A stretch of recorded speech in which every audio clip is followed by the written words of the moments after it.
काय चाललंय मम्मी? हा झालं का सारवून? नाही ग, इकडून आणले सारवत. इकडं तुरीला पोतेरा दिला. आज जायचं होतं रानात, पण आत्या म्हणली की मी काढती काय होईल ती कुचणी सकाळ मार्केटला द्यायला. दळण कर, सारवून काढ, दळण दळून आण, असं काम आहे मला.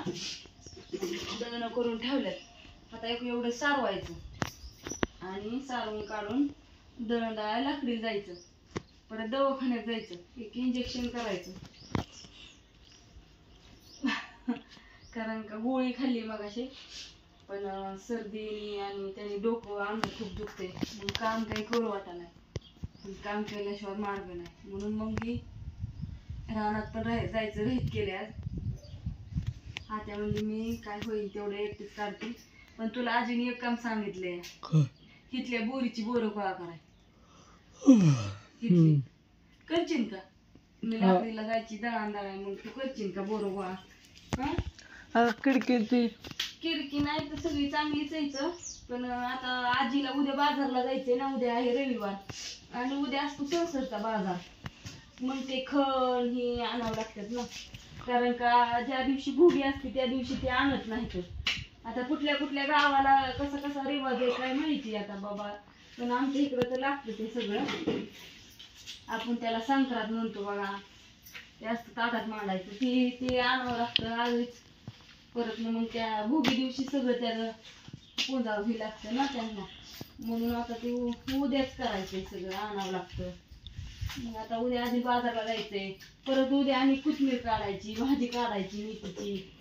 मग बोरं गोळा करायला व्हायची नाही ती. मग आजी म्हणली नेऊन अण्णांनी केली गोळा तर बरं होत्या. मग काय करताय तुम्ही दोघे?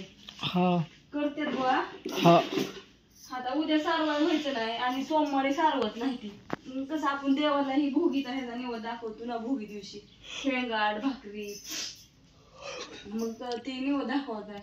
म्हणून म्हणलं चला आज बाकीचं तर सगळं स्वच्छ केलंय, तुम्ही बघितलं तिकडचं घर ती एवढंच राहिलं होतं सारवायचं. मस्त काही काम करू वाटा नाही, पण इलाज नाही काय. पोरं आली शाळेतनं, आमचं हे गेलं तर आज बारामतीला तिकीट बुक करायला. त्यांना उद्या जायचं. बाप म्हणले इमाने जाणार आहे आम्ही आता. कोणी म्हणलं? बाप म्हणलं आता इमानाचं तिकीट काढा आणि त्यामुळे निघाणार. कवा? आता तू दुबईला इमानानं गेली, पप्पा आतापर्यंत इमानानं गेलो नाही, त्यामुळे बाप म्हणलं इमानानं जाणार आहे. पप्पाला माझं कुठं काय, गेलेत पप्पा सकाळीच गेलेत.